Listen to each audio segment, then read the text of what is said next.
ஆன்மீக நேயர்கள் அனைவருக்கும் இனிய காலை வணக்கம்.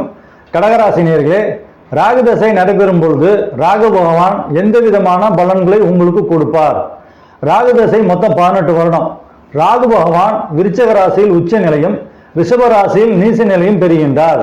ராகு தசை உங்களுக்கு பொதுவா நன்மை செய்யணும்னா நீங்க பிறந்த ஜென்ம லக்னத்திலிருந்து ராகு பகவான் 3, 6, 10, 11 இந்த ராசியெல்லாம் இருக்கும்போது ராகு பகவானுடைய தசா புத்தி அந்தரங்கம் நடைபெறும் பொழுது ராகு பகவான் உங்களுக்கு நன்மையை செய்வார்.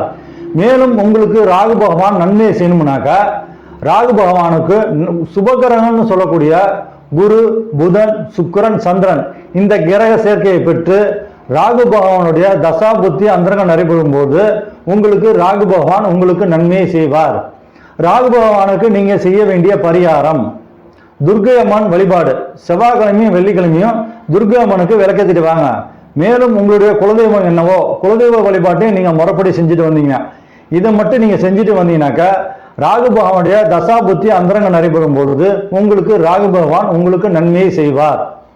நன்றி.